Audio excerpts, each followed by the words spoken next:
not everybody is motivated, and especially when it comes to introducing something new into your work. And so when companies say, hey, we are now using Scrum in the company, and you have people going, oh, seriously? Not another new shiny thing. I don't know if I want to use it. They just don't feel very motivated. So kind of curious what you think. Do you have some tips? So basically how to motivate people to use Scrum that are just like, I don't want to do Yeah, this. This is stupid. yeah.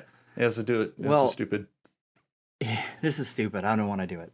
Well, nobody wants to do the new shiny thing unless they see value in it. When I first saw a water slide, I was really motivated to go down that because I saw what it could do and I was very excited to go down a water slide. But if you were just to tell me, hey, I'm going to get you really, really wet and you're going to go super fast and you're going to be kind of scared, I'm like, that sounds stupid. I want to play video games. So I'm thinking, I needed to see it with my own eyes. I needed to see what was in it for me. I needed to see the thrill on that person's face when they landed at the bottom and they're all wet and excited from going down this water slide.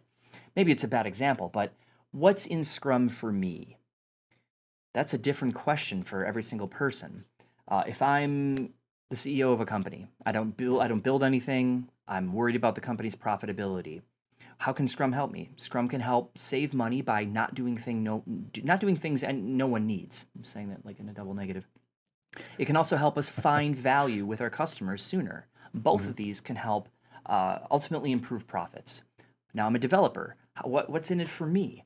Well, that look in your stakeholders' eyes when you bring them that new thing you just built, and you're like, hey, what do you think of my water bottle? I built it just for you. It's big, it can hold your water, and by the way, it keeps it nice and cold for 6 hours. What do you think? And they just light up. Oh my God, I'm going on a trip next week to the desert. I could really use that. And they're giving you positive feedback. When I was a developer, you built requirements and you shipped them down the line, and then maybe somebody at the end of the line got those requirements. I never saw it because I was too busy on the next stack of requirements. It was a demoralizing experience. So for me, Scrum got me to connect better with the customer and solve problems. That's what I like to do as a developer, solve problems. What are your thoughts?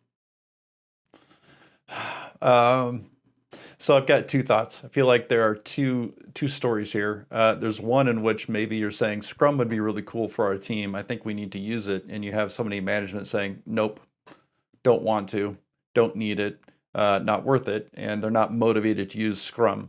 I think in those situations, I've found this when I was when I had owned my own business a while back. When I was having coffee with individuals, they would ask, what do you do?" And so instead of saying Scrum this and that, I would just say, I help teams be able to get done things in 1 month or less. And they're like, "Excuse me, did you say the word done? Like literally done things?" I said, "Yeah." Like, "Okay, we need to talk. Here's my number. Let's set up a meeting." So immediately they're motivated by done work that reduced risk. Had nothing to do with Scrum, but as soon as they found out there was something that could help reduce the risk, they're all about that.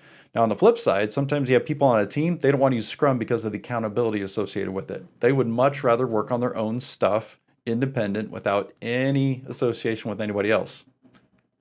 Maybe those people aren't really as compatible with Scrum as we might think. Some people don't need to be, and this is a counter opinion, but not all developers should be essentially part of a Scrum team. Maybe they could just be working on their own checklist, doing something helpful, but not team centric. Is there a way you could get them to be happy in a place that's not on a team? That's a question. Not everybody likes to play team sports. Some people like to play solo. They're much better golfer than they are a, say, soccer player or something like that. So that's a counter opinion. Oh, I see another question out of that one coming. Like, what do you do with the individuals versus the team players? Which do you want on your Scrum team? But we can leave that for another day. Ooh, yeah, yeah, I agree. If you like this video, just leave us a comment. And if you got some positive feedback, we'd love to hear it. And if you've got some negative feedback, well, we'd love to hear that too. And be sure to check out our description. We have our email list there and our upcoming classes so you can upgrade your knowledge and work on a certification.